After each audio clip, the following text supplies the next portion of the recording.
अस्सलामुअलैकुम viewers, welcome to my YouTube channel. वैसे तो मार्केट में बहुत सारी शैम्पू अवेलेबल हैं, लेकिन आज जो मैं रिव्यू आपके साथ शेयर कर रही हूँ वो है सईद गनी की शैम्पू, जो कि तकरीबन ये ब्रांड लॉन्च हुआ था 1888 में।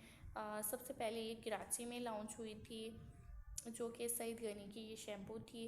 और फिर आहिस्ता आहिस्ता ये पूरे पाकिस्तान में शायद अब तक ये पहुंच गई है।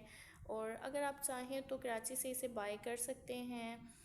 अब तो ये तकरीबन हर मेडिकल स्टोर पर दस्तयाब है, लेकिन 88 में जो है 1888 में ये शैम्पू सिर्फ कराची में अवेलेबल थी।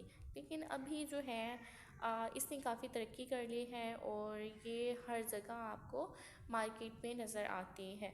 ये शैम्पू जो है बहुत ही पुरानी शैम्पू है और मैं आपको ब्रांड के बारे में पहले ही बता चुकी हूँ और इसकी प्राइस की भी बात करेंगे, लेकिन पहले बात कर लेते हैं कि किस लिए इस्तेमाल की जाती है।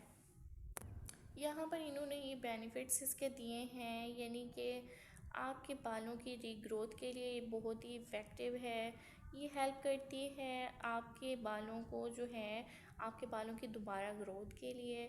और इसके अलावा जो है आपके बालों को की फ्रिजीनेस को ख़त्म करने के लिए और आपके बालों को पर शाइनिंग लाने के लिए।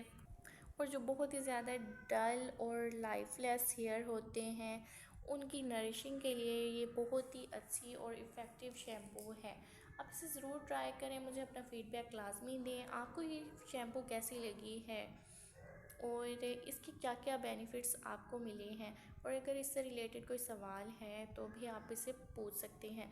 और सबसे अच्छी बात जो है शैम्पू की मुझे वो ये लगी है कि ये सूटेबल है, अगर आपके बालों की कोई भी टाइप है तब आप इसे यूज़ कर सकते हैं। जी तो वीवर्स, ये थी सईद गनी की शैम्पू का रिव्यू जो कि मैंने आपके साथ शेयर किया है।